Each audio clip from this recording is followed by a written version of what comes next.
Have you ever felt weighed down by your own expectations, as though every misstep reveals a fatal flaw? Have you ever longed to shed the burden of perfect performance and simply breathe freely in the midst of life's messiness? Hello everyone, welcome back to the channel. Today we delve into a paradox at the heart of genuine joy, how embracing our imperfections, rather than hiding them, opens the door to authentic happiness.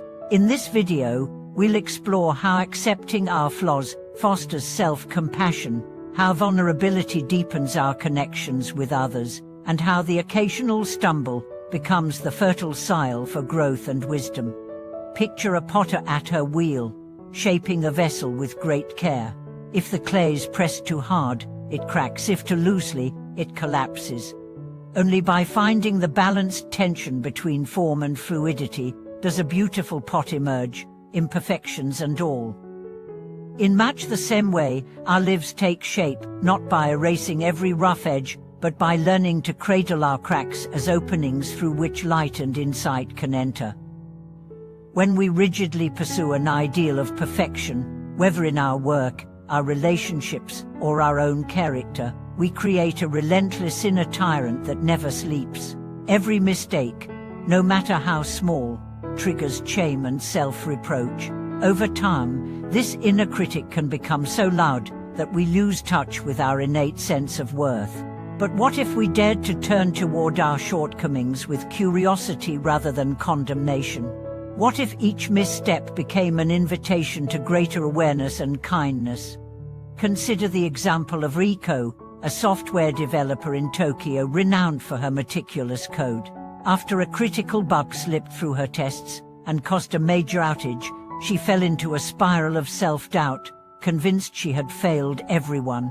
Then, guided by a mentor's gentle insight, she reframed the incident as a teacher rather than a verdict. She documented what went wrong, shared it openly with her team, and turned the experience into a collective learning opportunity. In that transformation, her error became a stepping stone to improved systems, and her heart softened with compassion for herself and her colleagues. Self-compassion is the soil in which imperfection blossoms into resilience. When we hold our pain with warmth and understanding, speaking to ourselves as we would to a dear friend, shame loses its power to paralyze us. Neuroscientists have found that self-soothing practices activate the same brain regions as receiving genuine care from others, releasing oxytocin and reducing stress hormones. Thus, by embracing our own vulnerability, we tap into an inner reservoir of healing that carries us forward even when life knocks us off balance.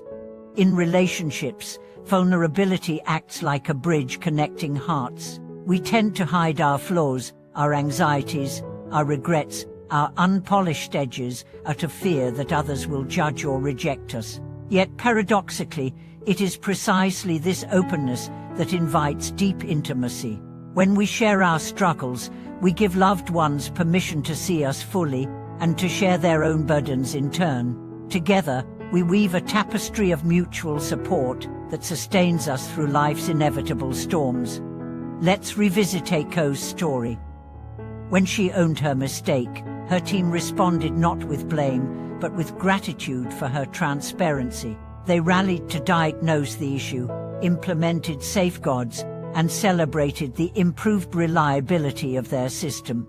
In that culture of honest imperfection, innovation flourished. Team members felt safe to propose bold ideas, learn from failed experiments, and iterate rapidly.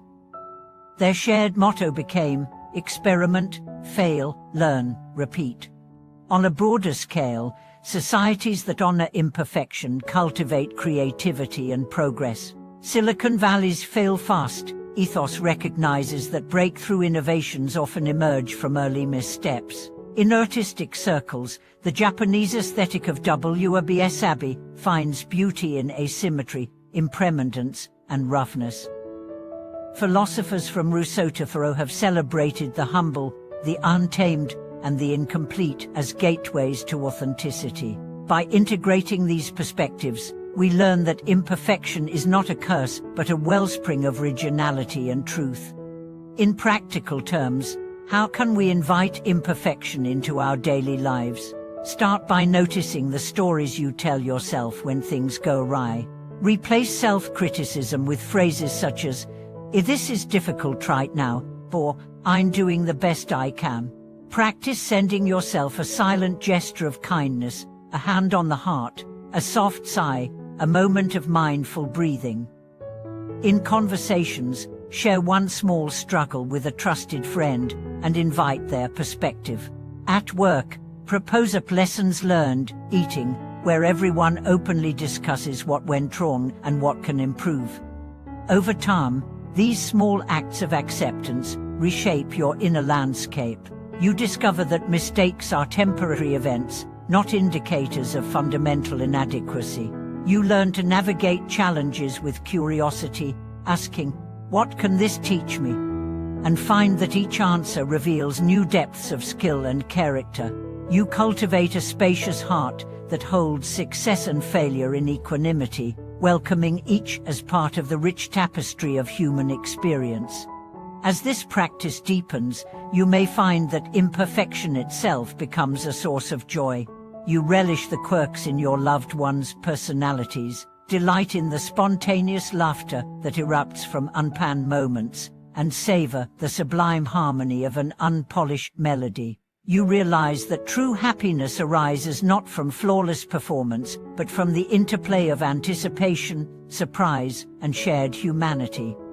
May you embrace your own imperfections as companions on the path, teachers that guide you toward greater authenticity, compassion, and wisdom. Every stumble become a signpost pointing toward deeper self-acceptance and more heartfelt connection with others. And may you find in the beautiful irregularities of life the true happiness that comes from living fully and vulnerably. Thank you for watching this video.